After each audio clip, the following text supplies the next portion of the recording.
Hi, I am an average Joe from a small town who is just trying to make it in the big city.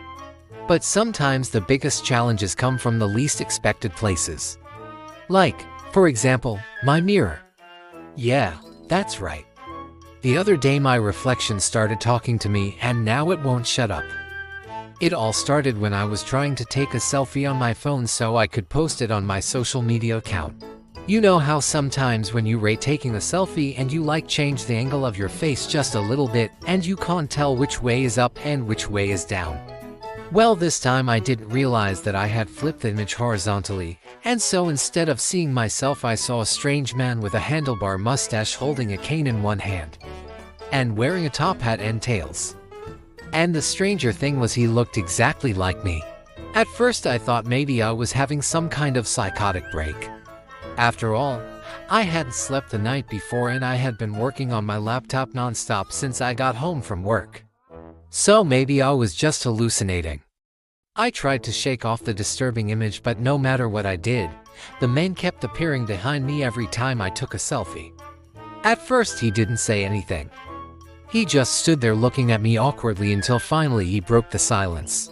Are you going to stand there gawking at yourself all day, or are you actually going to go out and do something?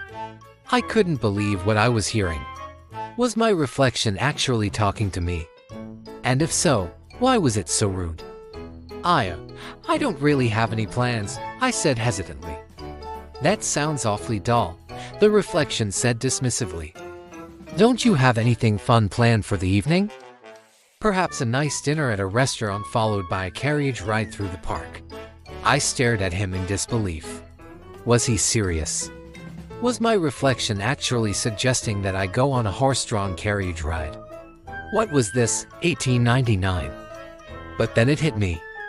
The clothes he was wearing, the cane, the top hat, it was clear that this was no ordinary reflection. This was a time traveler from the past.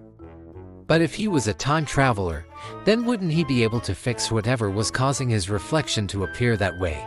I mean, surely a man from the 1800s wouldn't have any trouble adjusting to modern times, right? Ron, I say, what is this contraption you're holding? Is it some sort of camera?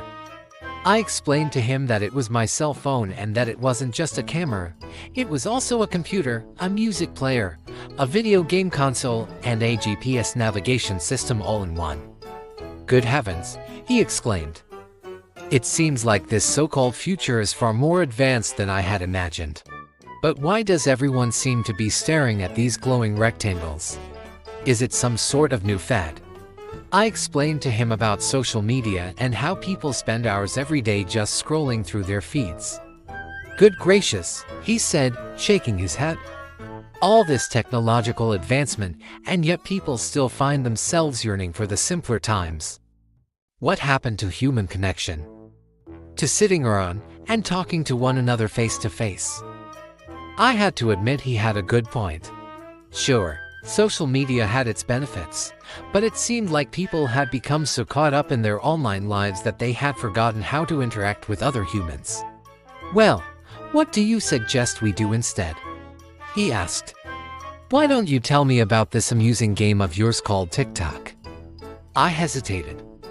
Was I really going to show my reflection how to do the renegade? The more I thought about it, the more I realized that this was a once-in-a-lifetime opportunity. Here was a chance for me to teach someone from the past about the wonders of the modern age.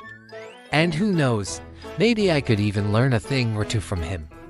We started out slow, showing him how to use Google and teaching him about things like cryptocurrency and NFTs. Then I showed him my favorite TikTok videos and taught him how to dance the renegade. All the while, my reflection was soaking up the knowledge like a sponge. He was amazed by everything he learned, and he was especially excited about the prospect of cryptocurrency. Imagine telling people back in my day that one day you'd be able to buy a cup of coffee with a digital currency that has no physical form. They wouldn't believe it, he said with a wide grin. So you're telling me that I could potentially use this cryptocurrency to purchase a cup of coffee without having to carry around any money or and exchange any currency at all? I confirmed that yes, this was possible. And not only that, but I could even buy things online without ever having to leave my house. He was so excited about the prospect of being able to buy coffee with crypto that he started bragging about it to anyone who would listen. Did you hear that? This guy from the future is telling me about a digital currency that has no physical form, and yet it can be used to buy things. Good heavens, the possibilities are endless. Of course, most people didn't believe him because they thought he was just some kind of crazy homeless guy talking to himself. But that didn't stop him from trying to spread the word. He started handing out flyers on the street corner with information about cryptocurrency and even set up a booth at the local farmers market trying to get people to invest in Bitcoin. To say that he was enthusiastic would be an understatement. But unfortunately, not everyone was as excited about cryptocurrency as he was. One day he was handing out flyers outside of a bank when a security guard approached him and told him that he wasn't allowed to be there. "But I'm just trying to spread the word about this amazing new investment opportunity," he said to the guard. "Yeah, well, you gotta get out of here now," the guard said, pushing him away. "This isn't the 1800s, buddy. We don't take kindly to panhandling around here." And with that, he shoved my reflection in the chest and pushed him away. He came back home dejected. His usual handlebar mustache had been replaced with a scraggly beard, and his clothes were torn and dirty. "It seems like the people of this time aren't quite as open-minded as I had hoped," he said sadly. "They haven't exactly embraced the wonders of cryptocurrency with open arms." I put my arm around his shoulder and told him that not everyone is open to new ideas, but that doesn't mean they're wrong. "You know what, old buddy," I said, "you're right. Not everyone is gonna be open to new ideas, but that doesn't mean we should give up on trying to educate them. Just think about how much they'll be blown away when you tell them about the time you traveled to the future and saw the incredible things that await us." He smiled and nodded. "Yes, perhaps you're right. I must admit I've learned a great deal from you as well, young friend. Your time here has been both enlightening and entertaining. But now I fear it's time for me to return home. Who knows what sort of chaos my presence is causing in this time period.